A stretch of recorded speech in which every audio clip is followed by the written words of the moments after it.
नमस्कार, मी संगीतकार मिलिंद जोशी आणि हा 2008 साली मला मिळालेला इंद्रधनुचा युवोन्मेष पुरस्कार. हा पुरस्कार मला अतिशय महत्त्वाचा वाटतो.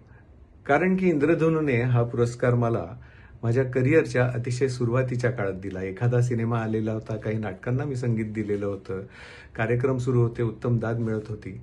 तर अशा वेळी इंद्रधनुसारख्या संस्थेनी असा पुरस्कार देणं हे खूप हुरूप वाढवणारं असतं आणि मला 2008 साली मिळाला, पण त्या आधीपासून युवोन्मेष पुरस्कार इंद्रधनू देत आलेली आहे. आता 25 वर्ष पूर्ण होत आहेत युवोन्मेष पुरस्काराला. याचाच अर्थ गेली 25 वर्ष इंद्रधनूने माझ्यासारख्या अनेक कलाकारांना शुभेच्छा देण्याचं, त्यांचा प्रत्यक्षात हुरूप वाढवण्याचं काम अतिशय यशस्वीरित्या केलेलं आहे. त्यासाठी इंद्रधनूचे खूप मनापासून आभार आणि खूप अभिनंदन. खरं म्हणजे हा एक उपक्रम झाला, पण असे अनेक उपक्रम मला माहिती आहेत जे इंद्रधनूसारखी संस्था करत येत असते. इंद्रधनूचे प्रत्यक्ष मी अनेक उपक्रम बघितले, त्यात सहभागी पण झालोय. तर इंद्रधनूला खूप खूप शुभेच्छा. असेच उत्तम उपक्रम कायम सुरू राहोत. मनःपूर्वक शुभेच्छा. धन्यवाद.